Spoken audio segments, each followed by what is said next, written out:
7:17 en el territorio continental ecuatoriano, buscando la verdad en la revista de opinión Democracia. Queremos dar la bienvenida al señor ministro de Gobierno, doctor Henry Cucalón, para volver a abordar, porque no es la primera vez, lo hemos hecho en ocasiones anteriores y casi algunas de sus afirmaciones que hemos hecho el seguimiento se han ido cumpliendo. Primero, en defensa de un proceso que está reglado en la Constitución, desarrollado en la Ley Orgánica de la Función Legislativa, atribución constitucional, artículo 129 del juicio político, como también a la par señalamos, está arreglado y dispuesto como atribución en esta Constitución hiperpresidencialista la muerte cruzada, artículo 148. Pero en el desarrollo de este juicio hemos escuchado, incluso esta semana, ayer al cierre del proceso de pruebas, de presentación de pruebas de cargo y de descargo, que no hay que probar el peculado que por una admisibilidad parcial de la Corte Constitucional se dio paso a este juicio político en contra del presidente de la República. Doctor Henry Cucalón, usted que ha tenido amplia experiencia, no solo por sus conocimientos jurídicos, constitucionales, sino por su vinculación en su momento a la Asamblea Nacional, ¿se puede llegar a un juicio político con el argumento de que en un juicio político no hay que probar? Si el señalamiento es peculado, no hay que probar el peculado, que lo hagan en el ámbito penal. Señor ministro Cucalón, muy buen día. Muy buenos días, gracias por la invitación, don Miguel, gracias a todos los oyentes. Un juicio político es un proceso de fiscalización, no un sainete.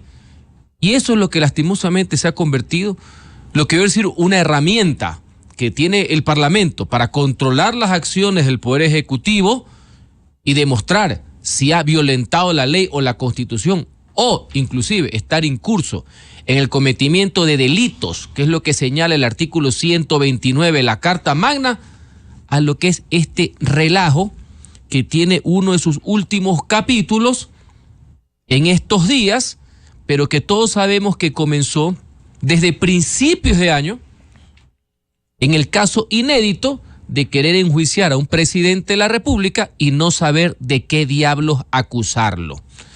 El país, que tiene otras preocupaciones que van en la línea de la inseguridad, del empleo, entre otras cosas, y evidentemente la estabilidad democrática, pese a las diferencias o las críticas que puede haber al gobierno, válidas y legítimas, lastimosamente el Parlamento o ciertos asambleístas desconectados han tratado de que primen sus intereses y en algunos casos apetitos voraces por sobre encima de la democracia, por encima de la institucionalidad. Lo que hemos visto estos días, esta crónica anunciada del sainete, es que ahora resulta ser que en la época de pruebas, en el periodo de pruebas, no quieren probar nada por el tema que es político. Y señores, esto hay que ser bastante enfáticos, claros. Si bien este es un proceso político, no jurisdiccional, no es de proceso penal, no hay una prejudicialidad, la misma Constitución en su 129 señala que no es necesario un proceso, una sentencia penal previa para un juicio político, que entendemos que al final de la votación tiene una valoración de oportunidad y carece y tiene elementos de subjetividad. El proceso sí está arreglado, pues. Es un proceso que tiene varias etapas, donde hay una acusación, en este caso, sin fundamento alguno, contra un presidente de la República, en este caso Guillermo Lasso, de un supuesto peculado en el caso Flopec. El caso más flojo, el del mínimamente verosímil, el que la Corte terminó dando su dictamen de admisibilidad al proceso. Y señores, cada vez que avanzan los días y que no han podido en ningún caso desvirtuar la poderosa defensa que ha tenido el primer mandatario, principalmente entre el día lunes y el día de ayer, que fue el cierre, ahora resulta ser que no les importa nada y que ya a ver qué es lo que ponen en el informe y vamos a ver qué es lo que pasa en el pleno. Y esto no es tan simple. Uno no puede ser tan pueril de acusar a una persona, en este caso, cualquier ciudadano, presidente de la República incluido, y decir que no va a probar absolutamente nada. Yo condeno esa actitud y estoy convencido que la gran mayoría de ecuatorianos no está en esa línea. No le importa inclusive el juicio político y ellos lo saben. Desde el punto de vista jurídico, no digo político, eso se ve al final, los votos se cuentan siempre al final, no antes. Desde el punto de vista jurídico, el proceso no tiene ni pies ni cabeza. Desde el punto de vista jurídico, lo que ha pasado estos días es que el proceso está caído. Y ellos lo saben. ¿Y por qué cree que está caído, señor ministro Henry Cucalón? Por una cuestión muy simple, Miguel. Porque en el famoso caso de Flopec no existe peculado alguno. 2 contratos firmados antes de que ingrese a la presidencia Guillermo Lasso. Esos contratos tienen un informe de Contraloría que da recomendaciones técnicas para evitar perjuicios. En ningún momento hay un informe de responsabilidad penal, el IRP, no hay informe de responsabilidad penal. Ya en el ejercicio del mandato del presidente se acogen esas recomendaciones técnicas de administración de una empresa pública y el hecho cierto es que al final del ejercicio económico del año 2022 hay unas utilidades históricas en el orden de 180 millones de dólares. En ningún momento la Contraloría, y en eso creo que hay una equivocación de hecho por parte de la Corte Constitucional, en ningún momento la Contraloría determina que hay que dar por terminado el contrato. Eso no lo dice el informe de Contraloría. Aquí hay una equivocación crasa, diré yo. Sin embargo, ahí están los procesos. Después, en toda esta novela que han querido crear, porque recordemos que inclusive este caso de Flopec ni siquiera fue uno de los casos que se aprobó en la Comisión Multipartidista de la Asamblea Nacional. Este ni siquiera estuvo. Pero como anécdota, hablan que si el presidente conocía, no conocía, se ha demostrado con documentos que la comunicación que presentó el ex gerente de Flopec fue tramitada, se corrió los traslados pertinentes administrativos y fue debidamente contestada. Es decir, se le dio trámite. Pero por ahí ya quieren llevar a juicio político y destituir porque supuestamente no se le contestó un oficio a un exfuncionario. El mismo exfuncionario que dio por terminado el contrato y después deshizo lo hecho, valga la anécdota administrativa. ¿Ya? Entonces, señores, y después dicen, es que pidió cita y no le dieron cita. Y ustedes quieren destituir a un presidente porque no le da cita a un exfuncionario. Señores, cabeza fría. Yo entiendo que las pasiones, el fragor político les puede hacer llevar a algunos a no utilizar los elementos neuronales. Pero, señores, el país, su estabilidad democrática, la institucionalidad está por encima de esas pasiones estériles. No se puede jugar con la Constitución como un estropajo solo para saciar intereses personales, ¿no? Señor ministro de Gobierno, doctor Henry Cucalón, con estas consideraciones que usted ha señalado, ¿cómo ve el desarrollo y el cumplimiento de este proceso una vez que se emite el informe de la Comisión de Fiscalización y luego vaya al Pleno? Finalmente serán los votos, porque conocemos, y esto es parte de la historia reciente, cuando se reinstalara la democracia en agosto del 79 y que somos testigos de cargo, es cuestión de votos. ¿Y si hay los 92 votos? Finalmente es un tema político, usted no lo ha señalado, nosotros hemos desvirtuado, desvanecido todas las ocurrencias, no quiero decir que son argumentos, inclusive de los que apoyaban un contrato y hicieron aprobar informes en las comisiones y ahora no saben de lo que están hablando y aparecen como acusadores e interpelantes. Pero finalmente es político, usted lo ha dicho. Es una suma y resta de votos. Yo espero que al día de la votación los señores legisladores, a quienes respeto, pero no sé de otra manera, emanan de la voluntad popular y son el contrapeso lógico del poder, actúen con responsabilidad y con un ejercicio de racionalidad de lo que le interesa al país. Porque si fuera por el proceso está caído. No hay caso, no hay peculado. Y eso lo saben ellos. No han podido ni siquiera balbucear, peor enunciar, cuál es el peculado, cuál es el robo, qué es lo que el presidente se cogió, cuál es la disposición arbitraria de fondos públicos en beneficio propio o de terceros. No hay. Y ya que eso está desvirtuado y lo quieren llevar a lo político, ojalá que haya este ejercicio, que yo trato de ponderarlo. Y que también la ciudadanía, sin perjuicio, reitero, de las críticas que puede haber al ejercicio gubernamental, que son sanas y válidas en un régimen democrático, también presionen a sus legisladores para decir, señores, pongámonos a trabajar todos en el tema de la seguridad, en el gran acuerdo nacional sobre lo fundamental, sobre lo puntual. Señores, podemos ponernos en desacuerdo en muchas cosas, está bien, eso se zanja en los procesos electorales donde cada grupo político quiere implementar su plan de gobierno con el respaldo popular. Pero lleguemos a un acuerdo básico, por lo menos de convergencia mínima alrededor de la seguridad. No perdamos el tiempo.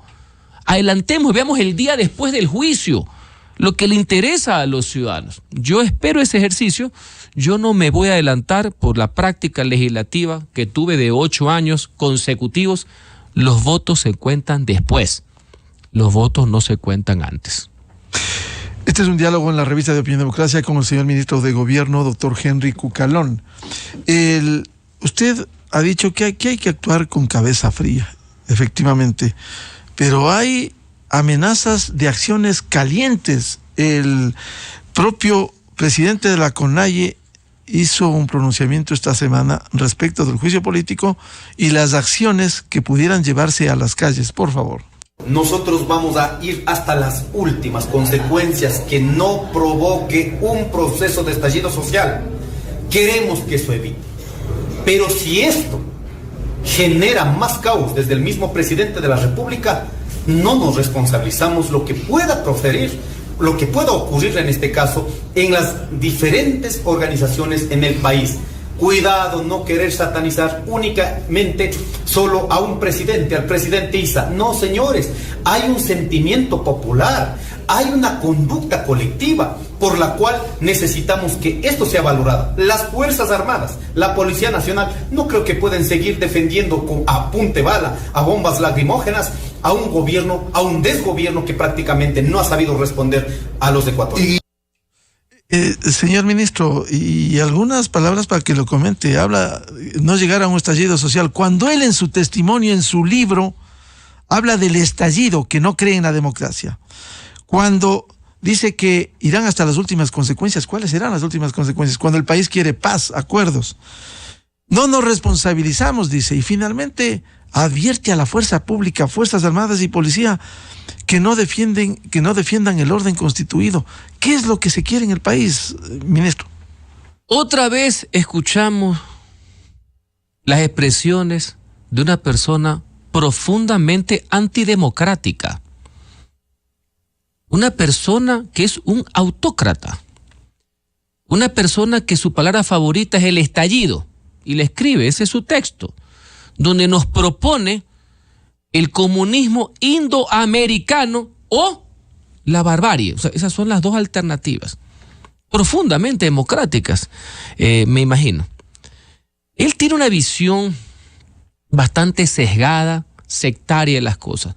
Ya amenazó en su momento que la Corte Constitucional, si no daba su dictamen, había levantamiento, etcétera. O sea, para él la democracia solo funciona cuando lo beneficia a él.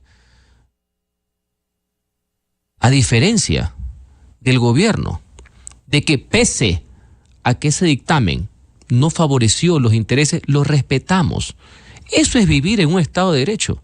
Eso es vivir en democracia, algo que a él le fastidia. ¿Ya? Primer gran punto. Dos, ahora de nuevo amenaza, pues da a entender que si en el juicio político no lo instituyen, ya amenaza con acciones. Entonces, ¿para qué es el juicio? O sea, ya está sentenciado o cualquier presidente que venga según los antojos y ocurrencias del momento de este caballero de prácticas profundamente antidemocráticas. No, señores, así no es. O esto también es parte también del sainete, es decir, o censura o nada, o sea que no hay alternativa de defensa, no hay alternativa de propuesta, no hay alternativa absolutamente de nada. Tercero, siguen con la cantaleta de que por qué las Fuerzas Armadas sostienen un gobierno. No, las Fuerzas Armadas y el orden público defienden la institucionalidad del país y a los ciudadanos. Esa es la razón de ser del Estado. La defensa y protección de sus ciudadanos y del orden constituido.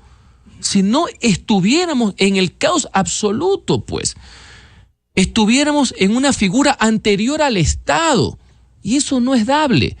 Y para efectos prácticos, desde hace algún tiempo, y me consta desde que estoy como titular de la cartera de gobierno, señores, todas las movilizaciones, marchas y protestas que son absolutamente legítimas y legales en una democracia, ni siquiera han contado con tema policial.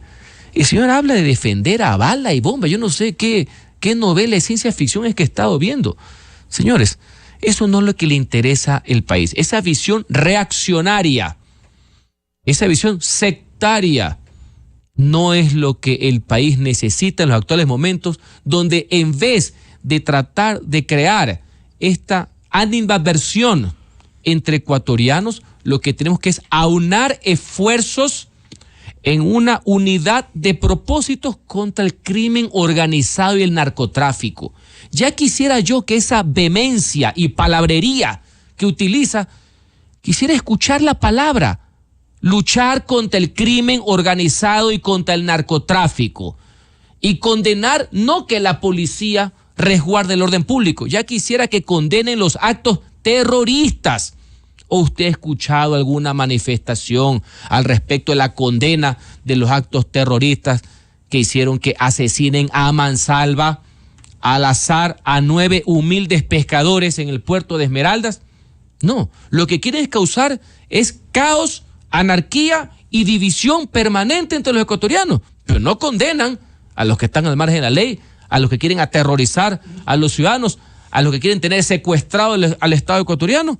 No, señores, eso no es democracia y para eso estamos nosotros aquí, para abonar. Las diferencias son válidas, no hay ningún problema, nadie está diciendo que acepten las tesis del gobierno, no, es válida que haya el disenso, pero señores, que no me vengan con estas advertencias o estas amenazas que si las cosas no salen como ellos quieren, resulta ser que van a cautizar y va a imperar anarquía en el país y principalmente en la ciudad capital. Eso nosotros no lo vamos a permitir. Ministro, ¿no sería grave que en medio del combate a la delincuencia, en donde Fuerzas Armadas están contribuyendo, se sume otro hecho que desvíe esta acción para pacificar el país, para combatir al crimen organizado?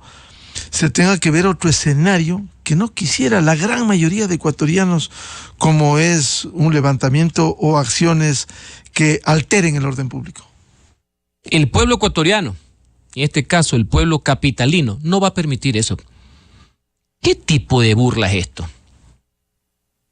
De hacerle el juego a que el crimen organizado encuentre a un Estado desorganizado. No, señores, eso no es dable. Nosotros estamos aquí para poner el orden, para defender el interés general, para procesar las diferencias dentro de los cánones democráticos. Entonces resulta ser que mientras estamos en esta gran cruzada por la seguridad ciudadana, donde necesitamos el esfuerzo de todos, dejar a un lado las banderías políticas, ideológicas y concentrarnos en lo fundamental, resulta ser que aquí, en paralelo a un proceso político que tiene 4 meses ya para vencer, ¿ya? Nos quieren agitar las calles solo por los cálculos politiqueros, mientras nuestro verdadero adversario enemigo es el terrorismo, el crimen organizado. ¿A usted le parece dable? Me parece propio el sentido común. ¿Le parece un ejercicio lógico de la actividad pública? No, a mí no me parece, y creo que a muchísimos ciudadanos, y no quiero decir hasta la mayoría silenciosa, no están de acuerdo de eso. Y yo estoy claro, el sentir de Quito y la ciudad capital es no permitir ese tipo de situaciones, no por darle la razón al gobierno, es por defender los intereses de los mismos ciudadanos. No es dable, no es patriótico que en estos momentos encima quieran, para abonar a la anarquía, amenazar con este tipo, no digo de protestas y de movilizaciones de marcha, que está bien, por las razones que fuera, eso es propio, eso alimenta inclusive los valores democráticos, pero de ahí a un levantamiento porque no me gusta la decisión de la Asamblea con respecto a un juicio político, yo no creo que eso sea dable. ¿El gobierno está preparado frente a las movilizaciones que pudieran darse a propósito del 1 de mayo la próxima semana? ¿Cómo se va a responder? Con paz, que es lo que quiere el pueblo ecuatoriano. El 1 de mayo históricamente es el día conmemorativo del Día del Trabajador. Es un día de fiesta, sí, es un día también de reclamo por las mejoras permanentes que se puedan tener en el orden laboral. Quiero precisar que en este caso el gobierno nacional ha cumplido con su palabra en lo que se refiere al aumento salarial de cada año. ¿Me explico? Conforme fue el compromiso asumido con el pueblo ecuatoriano. Pero ese es un día, insisto, eso es una jornada que siempre debe ser respetada. No tiene por qué ser mal utilizada o desnaturalizada. El gobierno respalda ese tipo de manifestaciones que en el buen sentido de la palabra son una fiesta, porque es el Día del Trabajador. Cuidado, quieren contaminar este tema. Ojalá que salgan todos, ya nos ha pasado. He conversado en estos micrófonos, Miguel, varias fechas de conmemoración. No necesariamente son una celebración del Día de la Mujer, etcétera. Y me parece bien que se hagan. Las calles se nutren también de ese sentir. Eso no tiene nada que ver con el vandalismo ni con la anarquía, ¿no? Son dos cosas absolutamente distintas y espero que sea una excelente jornada la del próximo 1 de mayo. Volviendo al juicio político en la Asamblea Nacional, señor ministro Cucalón, el gobierno cree que por la fuerza de los hechos, las comparecencias, los testimonios, ¿no habría los 92 votos para ello? Le ratifico. Yo, por mi experiencia, no adelanto eso porque los votos se cuentan al final. Lo que sí le puedo decir es que es claro, es evidente, se siente en el mismo Parlamento, en las calles, que ese proceso no va a ninguna parte. ¿Ya? Que ha sido precario el rol de los solicitantes, porque ese es el término jurídico actual. Después, 2 de los solicitantes serán interpelantes, propiamente dicho, en el proceso. La ciudadanía ha visto absorta cómo se confunden conceptos, porque tengamos claro algo, todo el mundo tiene derecho a tener su propia opinión, pero nadie tiene el derecho a crear sus propios hechos, pues. Aquí se han forjado hechos. Señores, los hechos son uno, las opiniones pueden ser decenas, ¿ya? Entonces, con ese antecedente, es evidente que el proceso está profundamente debilitado por la falta de argumentos, por la falta de pruebas, por la falta hasta de exposición lógica política de envergadura, pues, de volumen. Señores, aquí se han burlado de la institución sagrada del juicio político. Conversamos fuera de micrófono. A Juan de Dios Martínez Mera lo enjuició José María Velasco Ibarra, ¿ya? Y podemos, desde el retorno a la democracia, pasarnos toda la mañana con procesos que van desde el que León Febres Cordero le hizo a Carlos Feró Blum como ministro de gobierno y otros. Lo de aquí es pena el rol que han tenido algunos. Yo no puedo generalizar.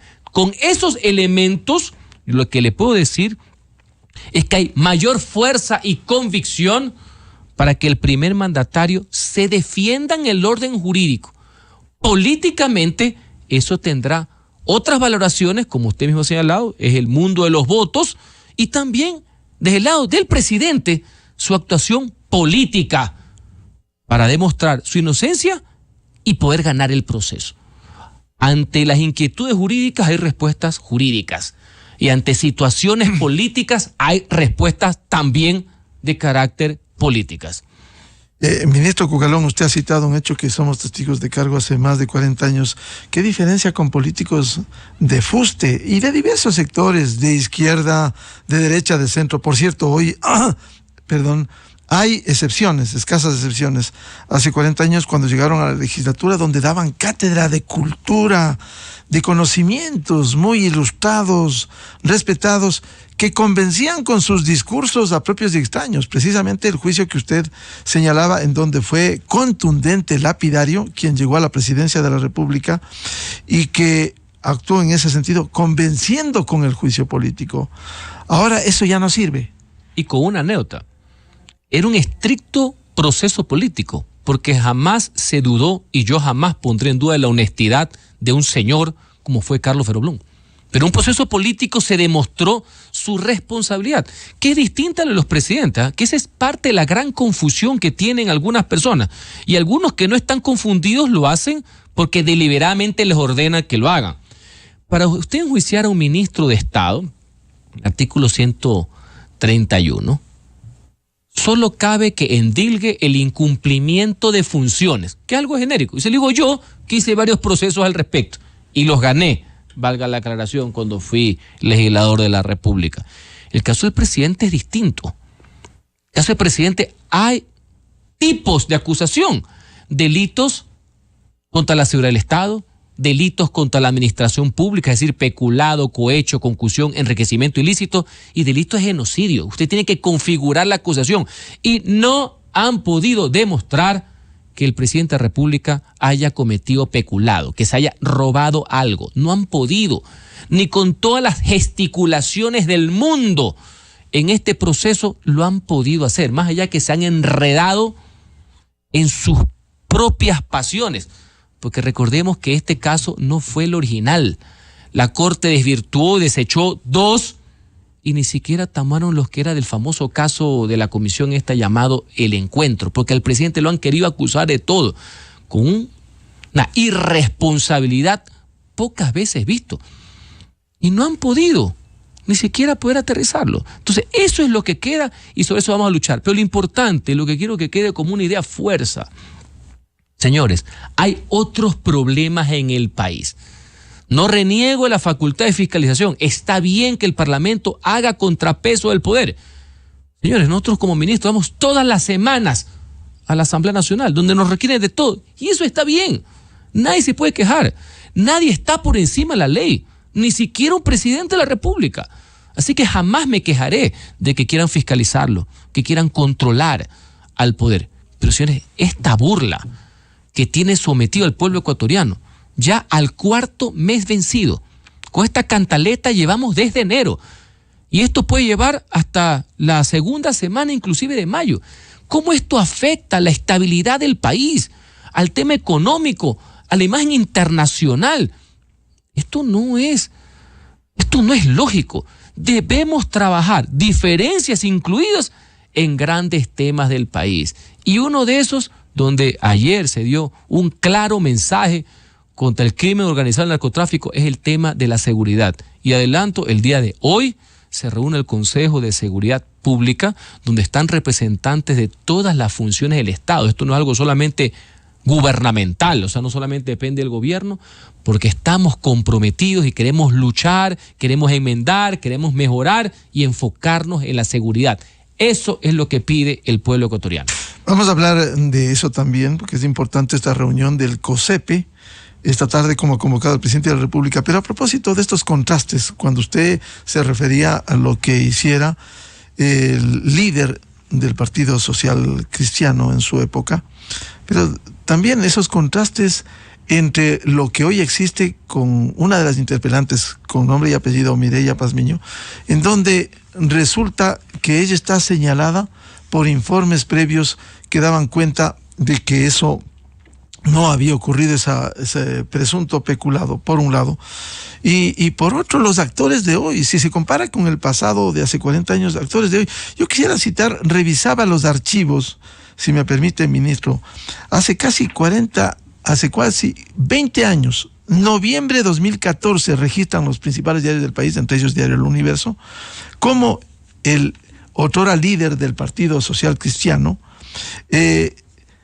tildó públicamente de extorsionador de tierras, que había pedido plata a miembros de una iglesia mormona que llegaran de Estados Unidos. Uno de los legisladores actuales, hace 20 años, León Febres Cordero lo acusó públicamente a ese legislador. Esos son los políticos aliados que sirven hoy a la patria. Esa es la evidencia, esos contrastes. En lo que usted se refiere a la legisladora que ha tenido una actitud zigzagueante con respecto al caso Flopec.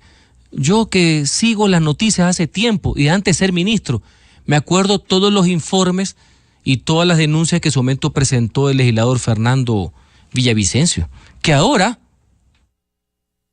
es un acto fehaciente de la contradicción donde ha caído la mencionada legisladora elevada, con el respeto porque merece por la voluntad popular, a interpelante principal de la nada, de lo que no existe.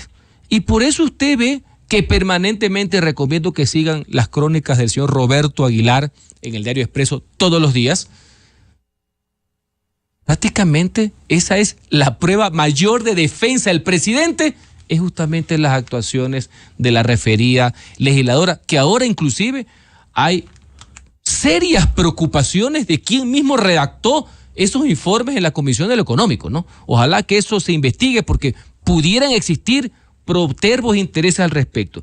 Y con respecto a la otra persona, al legislador, pues de lo que usted acaba de mencionar, eso es de lo más bajo que ha citado la prensa y de lo más suave que yo le he escuchado a los líderes socialcristianos a lo largo de algunos años al referirse al personaje de Marras.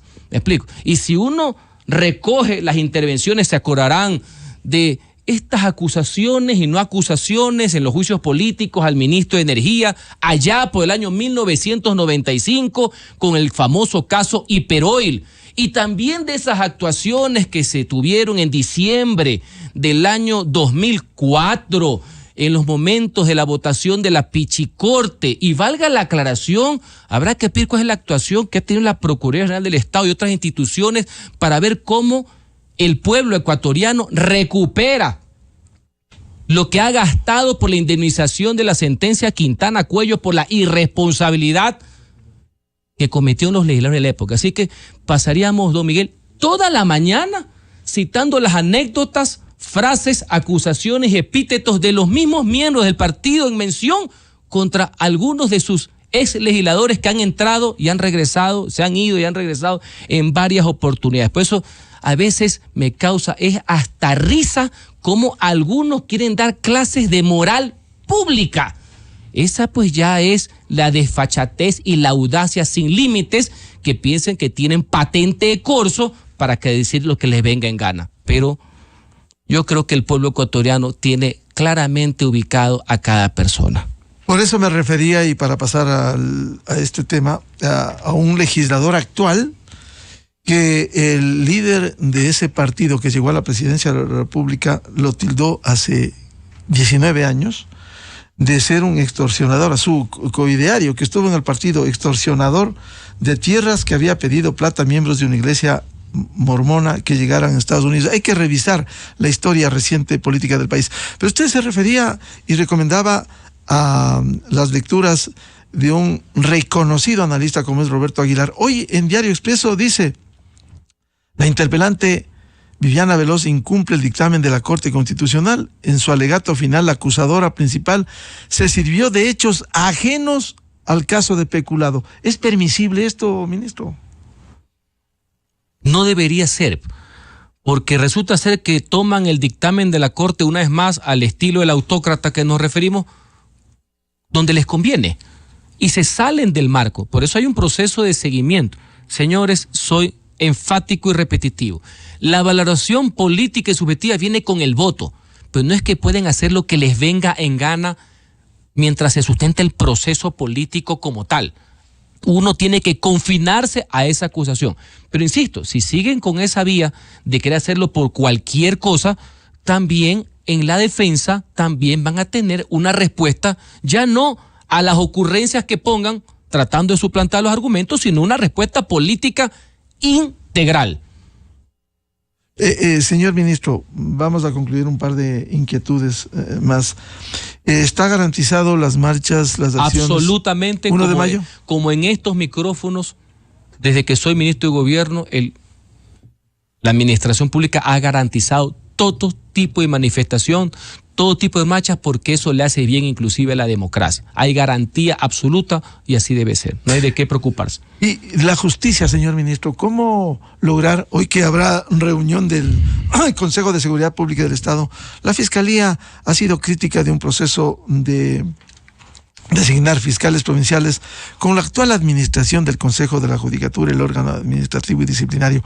Ayer la Fiscalía decía en comunicado, respetuosa de los principios de transparencia, objetividad e igualdad, ha resuelto no continuar participando en las mesas de trabajo mientras el Consejo de la Judicatura no brinde las condiciones técnicas necesarias para desarrollar la evaluación y garantice la participación de todos los agentes fiscales. Hay serios cuestionamientos a la dirección del Consejo de la Judicatura, que unos, por cierto, aplauden, pero la gran mayoría, incluso en la Asamblea, ha sido cuestionado. Fue llamado, la mayoría opositora no permitió que el presidente del Consejo de la Judicatura vaya. Pero esto no acompaña, ministro. ¿Cómo lograr comprometer, no con discursos, no con justificativos en el COSEPE, que se comprometan a rectificaciones? Porque como seres humanos todos cometemos errores, pero rectificaciones, y no seguir vendiendo discursos y justificativos en el país para un correcto cambio de la justicia. En este caso que usted me ha planteado, mi respaldo absoluto a las acciones de la señora Fiscal General del Estado. Me parece que son obvias, lógicas y propias del sentido común, de la defensa inclusive de su autonomía, por la cual siempre hemos luchado, por la autonomía de lo que se denomina el Ministerio Público. Dos, en estos asuntos de seguridad es evidente que la ciudadanía requiere mucho más de los operadores de justicia. Yo no quisiera generalizar, hablar de la justicia, de ciertos operadores de justicia, porque de nada sirve que las gloriosas Fuerzas Armadas entren con todo a defender a los ecuatorianos, que atrapen a los terroristas para que después los suelten. Y como también quiero ser propositivo, quiero también dejar sentado algo. Pese a todas las divergencias y a veces pasiones que pueda haber, hace unas semanas se realizó un ejercicio, creo yo, no muy común, en que entre las distintas funciones del Estado nos pusimos de acuerdo con el presidente de la Corte Nacional, con el doctor Iván Saquicela, en que el Estado tiene que estar unido en el tema de la inseguridad, la lucha contra la inseguridad, y durante varias semanas hubieron jornadas de trabajo, mesas de trabajo para presentar reformas legales en conjunto del Estado, no individualmente. Un primer producto, por así decir, hace pocos días lo entregamos al presidente de la Asamblea Nacional, el otro doctor Saquicela, y tiene que ver con una serie de reformas que no se han hecho antes, no se le había tocado, a la Ley Orgánica de Garantías Jurisdiccionales y Control Constitucional. Importantes, porque ahí estuvo la Fiscalía, estuvo el Ejecutivo, estuvo la Defensoría Pública, la Asamblea Nacional y la Corte Nacional de Justicia. ¿Sabes qué? Yo la verdad es que me sentía hasta cierto punto emocionado de ver cómo estamos trabajando en conjunto dentro del marco de las grandes divergencias que pueden existir en algo que le iba a servir. Y le pongo un ejemplo. Jamás se podrá limitar ni restringir derechos. Yo no lo aceptaría jamás. Nuestra Constitución es garantista de derechos de todos los ciudadanos. Y esos son preceptos ya internacionales. Pero sí se precisa temas, por ejemplo, el habeas corpus no puede convertirse en una herramienta para saltarse la justicia penal. Que vía habeas corpus terminen modificando sentencias penales, principalmente en delitos contra la vida, que es lo que han estado utilizando fuerzas oscuras y corruptas para sacar a criminales y terroristas de las cárceles. Por ejemplo, definir claramente el ámbito de las acciones de protección con respecto a su competencia. Tercero, poner algo que desde la academia, porque también he sido profesor universitario, esto ha sido una de las críticas, ir hacia una justicia constitucional especializada, jueces que solo vean lo que se denominan las garantías jurisdiccionales, habeas corpus, acción de protección, entre otras. Creo que ese consenso a lo cual se llegó entre las distintas funciones del Estado, no solamente cualquier funcionario público, distintas funciones del Estado, puede ser una primera prueba de que sí se puede trabajar en favor de la gente. Y creo, ese fue el compromiso del presidente de la legislatura, que va a ser tramitado lo antes posible. Es decir, hay una serie y conjunto de acciones, unas operativas, unas son del gobierno, de las Fuerzas Armadas, otras legislativas, otras de la justicia, pero todo se va armonizando con un objetivo en común: frenar y enfrentar a esa palabra que usted no le escucha a los autócratas y a los politiqueros que están atrás del juicio político. Enfrentar al crimen organizado del narcotráfico. El señor ministro de Gobierno, doctor Henry Cucalón, aquí en la revista de Opinión Democracia, buscando la verdad, 7:56 minutos en el territorio continental ecuatoriano. Pausa publicitaria y ya volvemos en estudios también con el presidente de la Comisión de Fiscalización, asambleísta Fernando Villavicencio, y el juicio político al presidente.